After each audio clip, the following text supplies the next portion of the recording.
In my world, I don't worry, darling. I just smile, 'cause you're by my side. And now your eyes open up every morning to the love that shines in mine. And I see it in yours too.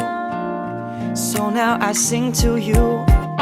And when you go, leave me here all alone, I'll be waiting, we can make it, because I know that after all this time, you'll read between these lines. Feeling fine, 'cause you said this is all you want.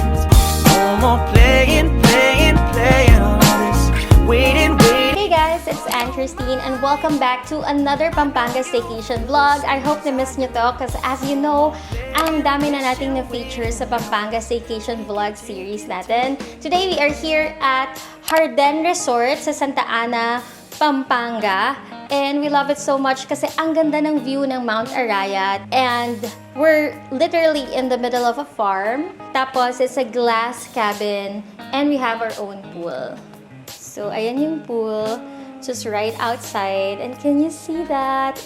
The sunset is so beautiful. And then, dahil nakapagitna nga kami, I think yung sunrise ay mabu-view din natin from the bedroom. Kasi yung bedroom, para din siyang glass walls din siya. Although, meron naman siyang privacy curtain, of course. So, yeah, let's take a tour. Welcome to my channel.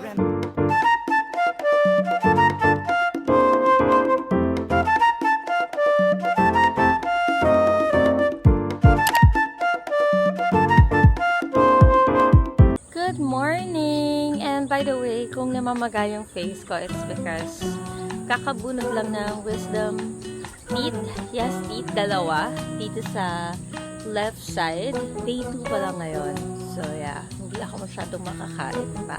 And look at that! Ang ganda ng sunrise. So, ang ganda ng sunset. Na-view natin siya kahapon dun sa kabila. And now the sunrise is here. It's so pretty.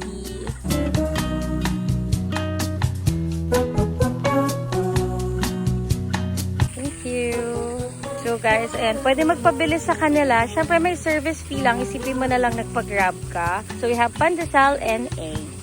By the way guys, this is a pet-friendly property and actually niregister namin si Coco as kasama namin. But nakalimutan ko na kasama pala namin dapat siya sa trip. So yun, iwan siya sa bahay. Anyway, if you have big dogs, I suggest that you take them here kasi sobrang may-enjoy nila yung pag-walk around, pag-roam around. In our case, since Coco is a Shih Tzu, medyo matataas yung ibang damo. So, baka mahirapan kami hanapin siya. By the way, I'm wearing this shirt I got from UST because I was just at UST a few days ago as one of their panelists for mga Junior Marketing Association nila yan eh. And then I also toured UST for the very first time. Don't be afraid to be cringe, people. As in, don't be afraid to be cringe. Yeah, kasi ang daming content creators that they started as cringe, but now they have millions of followers. They travel abroad, they get all these perks. Put in the hours, guys. Kasi sabi nga ni Malcolm Gladwell, sana Malcolm Gladwell, tama ako. Sabi niya, 10,000 hours. You need to put in 10,000 hours for you to be great, excellent, or an expert dun sa craft mo. Sa hosting, I can confidently say I put in 10,000 hours. Wow. Kaya talaga yung pinaka-proud ako ng craft. Pero sa live selling, I'm still putting in hours. Content creation, vlogging, I'm still putting in hours. Have fun. Because if you're not having fun, what's the point of it all?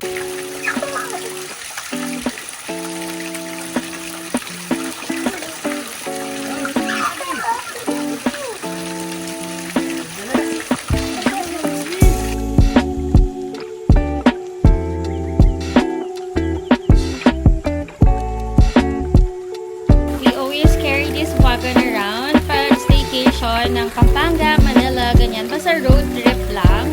It's really convenient. We are check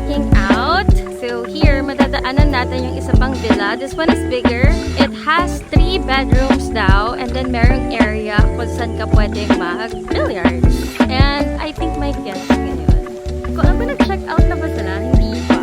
Ayun, may guests. So, huwag na natin kuhaan yung loob, guys. And if you guys can see that, yan daw yung rest house ng owner.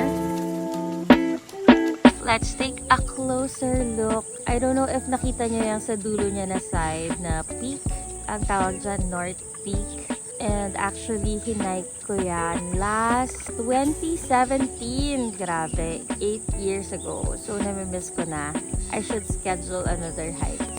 Oh my God! Amazing.